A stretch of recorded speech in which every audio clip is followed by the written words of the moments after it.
আওয়ামী লীগ নিষিদ্ধের দাবিতে রংপুরে গণজমায়েত ও বিক্ষোভ মিছিল করেছে ছাত্র জনতা। ৯ মে শুক্রবার জুম্মার নামাজের পর রংপুর নগরীর ডিসির মোড় এলাকায় জড়ো হতে থাকে ছাত্র জনতা।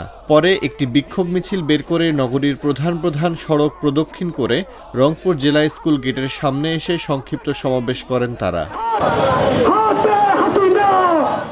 এ সময় আন্দোলনকারীরা বলেন, আওয়ামী লীগ সরকার পতনের ৯ মাস পেরিয়ে গেলেও আওয়ামী লীগকে এখনও নিষিদ্ধ করেনি অন্তর্বর্তীকালীন সরকার।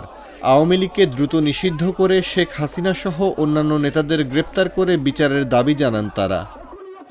আমরা স্পষ্ট ভাষায় বলে দিতে চাই, ৫ই আগস্টের সৃষ্টি হয়েছে শত শত শহীদের বক্সের বিনিময়ে। তো আমাদের স্পষ্ট যে কাহানি, সেটি হচ্ছে অতি শীঘ্রই আওয়ামী লীগকে নিষিদ্ধ করতে হবে এবং বাংলাদেশে খুনি হাসিনার যে সকল দোষের এখনো পান্তে তাদেরকে দ্রুত গ্রেপ্তার করতে হবে। দেশের একমাত্র খুনি সংগঠন হচ্ছে বাংলাদেশ আওয়ামী লীগ, স্বেচ্ছাসেবক লীগ এবং ছাত্রলীগ ইতিমধ্যে ব্যান হয়ে গেছে। তারপরে তাদের প্রেতাত্মারা আমাদের চোখের সামনে শহরের অলিতে গলিতে ঘুরে হারায়, প্রশাসন এখানে নিব।